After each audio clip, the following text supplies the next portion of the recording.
Il 30 maggio del 1574 a Bologna nacque Giulio Cesare Procaccini, pittore e scultore italiano, tra i massimi esponenti della scuola barocca lombarda. Nel 1587 si trasferì a Milano con la famiglia poiché il padre, Ercole Procaccini il Vecchio, anch'egli pittore, fu chiamato dal nobile e mecenate Pirro I Visconti Borromeo nel cantiere della Villa Visconti Borromeo di Lainate, cantiere in cui esordì anche il giovanissimo Giulio, pur avendo intrapreso la carriera artistica come scultore, sia per il Duomo di Milano che per il santuario di Santa Maria dei Miracoli presso San Celso che per il Duomo di Cremona. Passò però poi alla pittura dal 1600 circa, le cui prime opere furono ugualmente realizzate per la chiesa di Santa Maria presso San Celso. Successivamente gli furono commissionate ben 10 tele per il Tribunale di Provvisione e ben 24 teleri per il Duomo di Milano, oltre ad altre opere pittoriche di pregio per Sant'Antonio Abate dei Teatini. Il suo soggiorno genovese inoltre gli valse oltre 90 opere volute dall'illustre mecenate Giovanni Carlo Doria, che divenne suo collezionista indiscusso,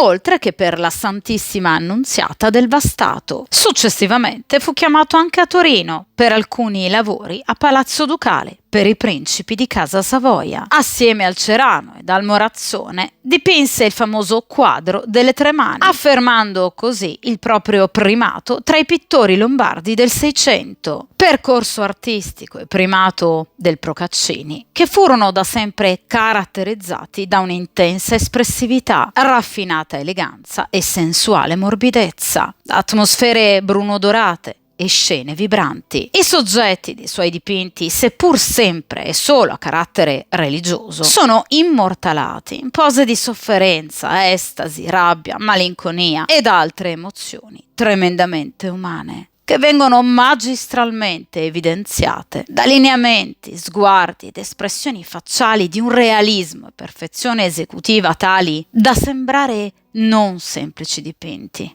ma fotografie. Procaccini dunque reinterpretò fatti ed eventi di matrice religiosa e spirituale. Sì, certo, in modo enfatico, ma mai in modo scompostamente e grossolanamente teatrale. Il suo ultimo quadro, l'autoritratto del 1624, denota una visione ancora più intensa e struggente dell'arte, come veicolo di sentimenti ed emozioni incredibilmente drammatiche e umane. L'anno successivo, il 14 novembre del 1625 a Milano, il Procaccini morì a soli 51 anni.